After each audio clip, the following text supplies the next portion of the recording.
سوق الانتقالات في الدوري الجزائري هذا الموسم كما عمره ما كان. فريق مولودية الجزائر بعد فشل عودة بلايلي، وبعد ما جابوا ديلور وما صلحش ديلور، وبعد ما بان نعيجي باللي ما كان والو من غير بلايلي، دونك إدارة سوناطراك قررت رسميا التعاقد مع النجم كيليان مبابي وخطفه من فريق ريال مدريد.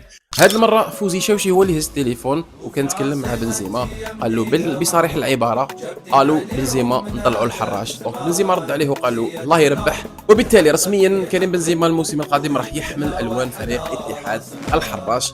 الشبيب القبائل اللي عنده بزاف ما داش الالقاب، هذه المره خير يجيب لاعب استثنائي ايضا واللي عنده يعني علاقه بمنطقه تيزي وزول، اللي هو نايمار جونيور دا سيلفا. نايمار رسميا الموسم القادم راح يحمل الوان شبيبه القبائل. اداره المدار هذه المره حبوا يعملوا صفقه من العيار الثقيل، هما ثاني خيروا البرازيل وخيروا نجم ساحر فينيسيوس جونيور، وهذا بعد فشل كل المفاوضات وايضا بعد الفشل الذريع تاع سليماني العام اللي فات. وإدارة مدار والسي ار بي خيروا فينيسيوس جونيور. إدارة اتحاد العاصمة من اللي راح لي ما كان حتى اتاكو اللي يبين في اتحاد العاصمة. المرة إدارة اتحاد العاصمة وسيربور خيروا يكون مهاجم استثنائي اللي هو ايرلينغ هالاند، راح يدمر شباك كل الأندية الجزائرية على حد قول سعيد علي. فوالا كانوا هادو بعض الصفقات الخاصة بالدوري الجزائري. ايماجيني وجاو صح.